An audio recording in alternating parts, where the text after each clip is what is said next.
Okay then, so this is the new M4 MacBook Pro in space black, and this is the 14-inch version. It's also available in 16 and silver color option if you prefer. If you look at the design, nothing much has changed because it's pretty much the same in terms of looks and stuff like that, but a lot of the changes are on the inside and software as well. So we have faster performance, longer battery life, we have that brighter XDR Liquid Retina display, we have a 12 megapixel center stage camera there as well, which is actually pretty cool. We've seen that before with an iPad, but it's nice to have it here as well now. And we also get things like iPhone mirroring plus so much more, making it so much easier to recommend this to literally anyone really. It's such a great laptop to have for working, for entertainment, for gaming, and so much more. And it's all about the Apple intelligence in terms of the NPU that's there as well. But we'll talk about that more down the line. We have the option to choose from the M4, the M4 Pro, and the M4 Max, and this is the base M4 version. And don't be fooled, because this thing can handle so much for that M4 base level in terms of 3D stuff, in terms of gaming, and so much more. But I digress. So when it comes to the design, it's very familiar in how it looks because they haven't changed much in terms of the whole outlook of the thing. But we point out some of the changes that you will notice as soon as you start using it, depending on which configuration you decide to go for. So with the M4 that we have here, we have 3 Thunderbolt 4 ports. So we have 1 USB-C port on the right side. On the left side, we have 2 USB-C ports, MagSafe 3 ports as well for fast charge, and also your 3.5mm headphone jack. And back to the right side, we also get that full HDMI ports that will support 8K resolution, for example, and 1 SD card slot, which just improves productivity because I can just plug in my SD card straight into here and start editing my videos on the go. In terms of the keyboard, it's the same thing again in terms of it's nice and easy to type on. It feels nice to type on, nice key travel on there. We've got Touch ID on the far right corner. We've got big trackpad as well for precision tracking, and if you're going to be designing stuff using it, you still be able to use that. If you don't want to use external peripherals, you can do just that. We have that new 12 megapixel center stage camera if we look at the lid, and on the outside of the lid, like always, we get that Apple logo with the mirror effect finishing on there as well. And on the bottom, we have that MacBook written on there. Back to the display, we have this brighter display. So we're looking at 1600 nits peak brightness with HDR content, or 1000 nits peak brightness. But in general, if you look at this display, it's much nicer in the sense of having the option to have this nano texture display, which means if you get the nano texture display, you're going to be experiencing less glare or reflections when you're using in bright sunlight situation. And when filming this in the studio, actually, it makes my life so much easier filming this display because you get no reflection. There's no mirror effect where I'm seeing myself in and I'm trying to angle the laptop to make sure that you can't see me in the reflections. But as far as design goes, this is nice and compact. I love the 14-inch size. Like I said, there's also the 16 as well, but 14 just makes it easier for me to pop in my backpack. Very easy, lug it around with me and take it anywhere around the world with me, where I use this all the time to get all my work, all my editing done on the move. And this is what this is all about. But let's talk more about this ports that we have on here though. So we have on the base model 3 Thunderbolt 4 ports. If you go for the M4 Pro or the M4 Max, you're looking to get the Thunderbolt 5 ports on there, which offers 120 gigabits per second speed. So if that's something that really matters to you, you'd want to go for the M4 Pro or the M4 Max processing chips. So what are the other differences between the silicon chips that they have here with the M4 lineup? So for the standard M4, you're looking at up to 10 core CPU, up to 10 core GPU, and up to 32 gigabytes of unified memory. And speaking of unified memory, the base now is 16 gigabytes, which is up from the predecessor, which is great. It means now we don't have to worry about, do we have enough RAM? 16 gig is a lot to have on here. Also, elsewhere, you get an improved memory bandwidth as well. And if you go for the M4 Pro, you're looking at up to 14 core CPU, up to 20 core GPU, which is a lot. And you also get bigger bandwidth memory as well, up to 48 gigabytes of unified memory. Where things get really, really ridiculous is when you go for the M4 Max, which gives you up to 128 gigabytes of unified memory. You're looking at up to 40 core GPU and up to 16 core CPU. So like I said, you can look at those numbers and decide which one will suit your preference more. But from the get-go, I would just say if you're going to be doing some 3D rendering, some really complex 3D rendering and that kind of stuff like Blender, then you might want to go for the Max one, which gives you so much more to work with. The M4, the M4 Pro, and the M4 Max all feature 16-core neural engine capable of up to 38 TOPS as well, which means faster and more efficient Apple neural engine. So when it comes to things like all the Apple Intelligence stuff, it's very quick, and you can also use or take advantage of this when using things like Final Cut Pro, for example. You'll be able to do things like color grading faster. You'll be able to do things like in Final Cut Pro, this is, you'll be able to quickly use that reframe feature to reframe from landscape to portrait if you want to edit for both platforms or YouTube or social media platforms at the same time without missing out on the keyframes of where the actual subject is in the video, which is pretty cool. It means it saves you so much more time when working on the move. The display itself is very sharp. It's lovely to look at. I mean, just look at it. It's nice and beautiful. You have 3024 by 1964 in terms of the pixel, and it's actually 14.2.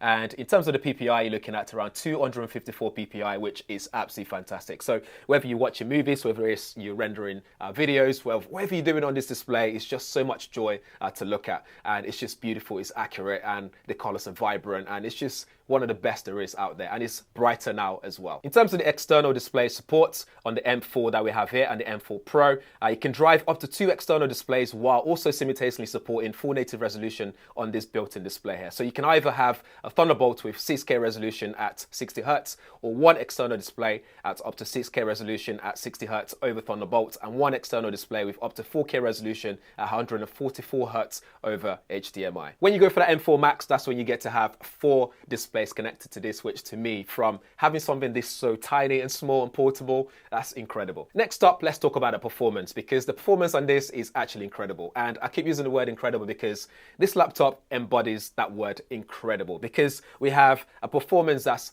more than enough for what you need to do. So even though this is the M4 base model, I was able to do some Blender stuff on here and render it and look at it and play around with it, look at some 3D stuff in Viewer when it comes to that beta Adobe stuff. It looks really good on there in terms of playing around with it, and it's just works smoothly with no lag, no hiccups or anything like that. And it still stays cool as well under all the pressure that you put on it with the GPU working hard and the NPU and the neural engine and stuff, all that working hard, you still get this really nice cool laptop that just stays cool under pressure. The only time I heard the fan kick off is when I was doing my benchmarking tools and it was in the multi-thread stuff. You hear the fan kick off a little bit, but in general, from day-to-day use for me, I hardly hear the fan go off. And I edit here using Premiere sometimes, I use Final Cut Pro sometimes. And using Premiere, you'll be able to edit your 4K videos with no hiccups at all. Things are faster and smoother. You can export your video within minutes, and it's just so much quicker, and that's what this is all about. In Final Cut Pro, like I was saying earlier, you can quickly use the enhanced tool to color grade very quickly using AI tools, and also you can do things like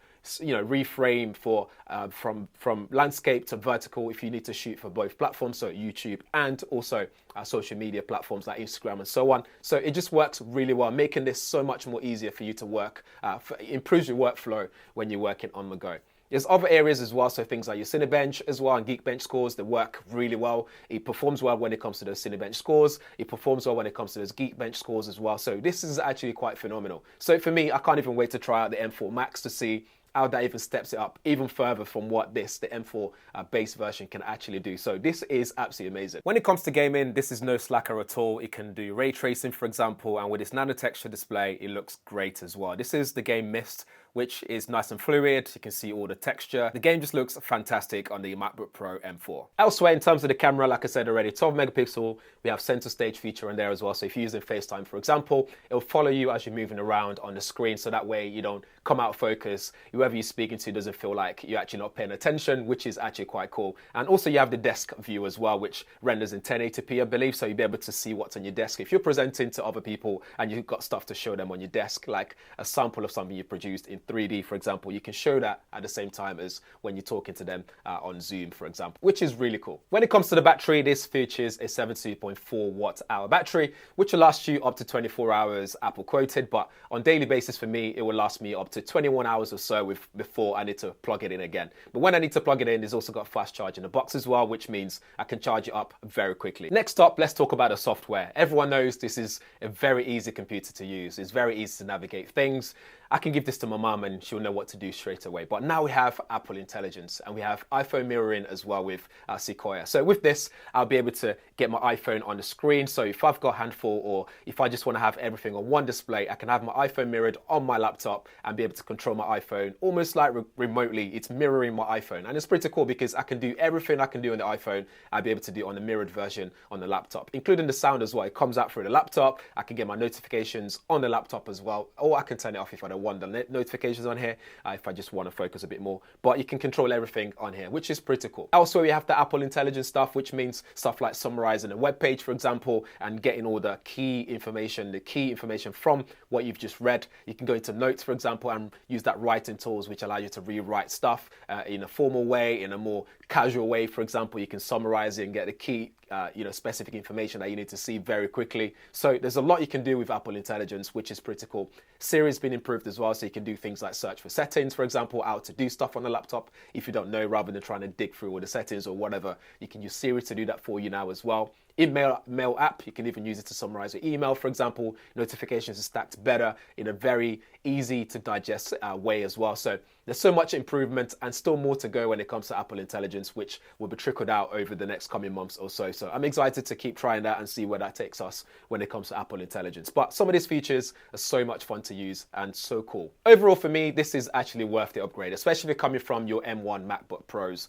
For example, you see a big jump, or even your old Intel MacBooks now. You see a big jump in performance, whether it's the processing, whether it's the neural engine, whether it's the graphics. You notice a lot more improvement in comparison to those predecessors, which is really good. You got faster performance, you got longer battery life as well, which is very important to me because I had it on the go quite a lot, and I don't want to carry my charger with me all the time. Although if I do carry it, I can also charge this much faster. Some of the changes I would have loved to see on here is things like your touchscreen display. It would have been nice to have a touchscreen display on there.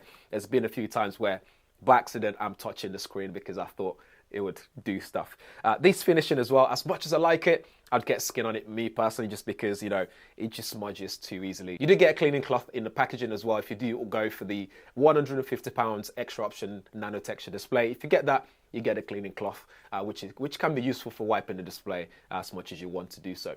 Elsewhere as well, the charging brick that came in the box was also white, even though the cable was black to match this space black color. It would have been nice if the charging brick was also black as well to match, that would have been really nice. And then finally, Apple Intelligence is still growing, it's still improving, it's still adding to it and making it work to what was promised during that WWDC conference. So I'm looking forward to seeing the full extent to which that will go and actually using the whole thing completely on the new MacBook Pro as well. So that would be really cool. But elsewhere, I think it's just a fantastic laptop. There's hardly any bad thing to say about it. It's just a really good laptop that just works. It does exactly what it says on the tin. So I have no problems at all or qualms recommending this to people. If sustainability is also something that you care about, some of these aluminium material that's used on here, a lot of this are recycled materials. Again, sustainability is at the heart of what this is all about, including the packaging and so on and so forth. So that's something to bear in mind as well. But over to you. Let me know what you think in the comments below. If you have any questions, drop them there as well. I'll do my best to answer your questions. But yeah, in the meantime, thanks for watching.